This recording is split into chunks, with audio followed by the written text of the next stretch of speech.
Hey guys, Jacob here. So before I show the puzzle in this video, I just want to talk about something else real quick. My video on the 7x7 is doing very well. It has nearly 1,200 views and it's gotten so many positive comments. I just want to address that and how much I really appreciate it. Any of you watching, please feel free to share it.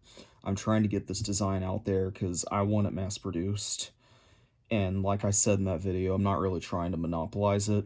Had a couple people suggest I patent it, which I get where they're coming from, but at the same time, I have no experience or knowledge about that, nor do I have the means to do that. So I'm not really concerned with it. But with that said, feel free to share that design. I want other puzzle designers to see it and use it for anything that they come up with. I've also got some ideas, like maybe a proportional petaminx or something. But with that out of the way, let's get into the puzzle in this video. So I just finished making a hexagonal prism. So first off, this is very similar to the pentagonal prism I made a while ago. I actually no longer own that one because I sold it to a friend of mine, but I'm probably going to make another one at some point.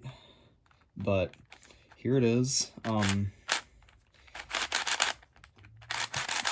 As you guessed, it is just a face-turning hexagonal prism. So all 6 of these side faces turn, as well as the top and bottom. Now, the side faces are a lot easier to turn than the top and bottom layers, but the top and bottom layers still turn pretty smoothly, as you can see. Now, since this has an even number of sides, you can actually checkerboard the top and bottom, although I'm not sure about the sides. The way that you do that is turn 3 going around, and then turn the other 3.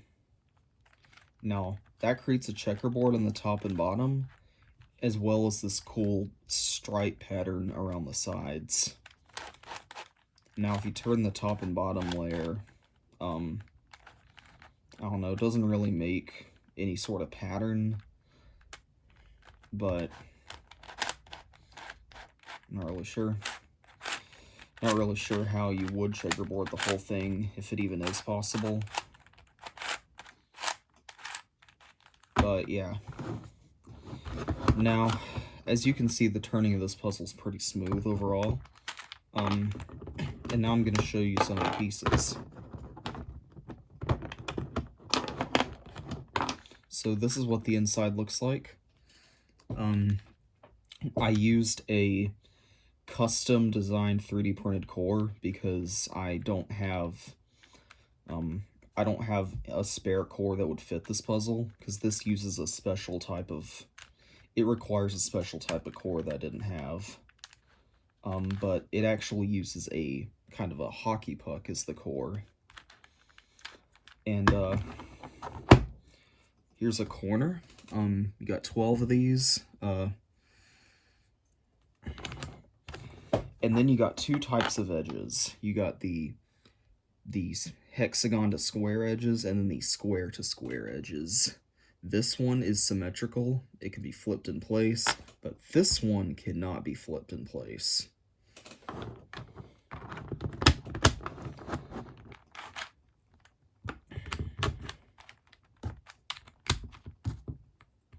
Now, for that reason, you cannot do 90-degree turns on the square faces because the cuts just don't line up. Because of that, it works kind of like a cuboid. Like, this is a 3x3x4. As you can see, all the faces turn.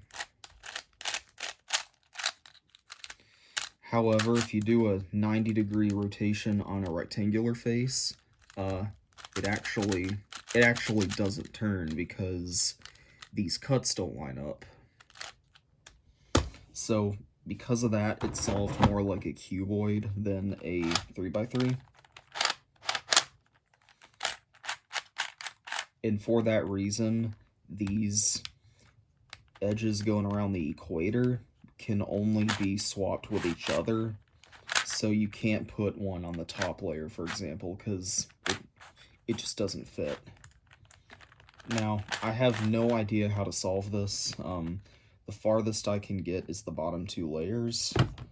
I'm not that experienced with last layers on a puzzle like this.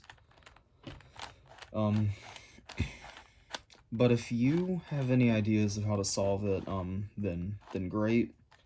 But I don't. So that's about gonna conclude this video because I don't really have much else to say. I do have some other puzzle ideas in mind, so just stay tuned for that, and with that said, I'm going to go ahead and conclude the video, so thanks for watching, and I'll see you in the next video.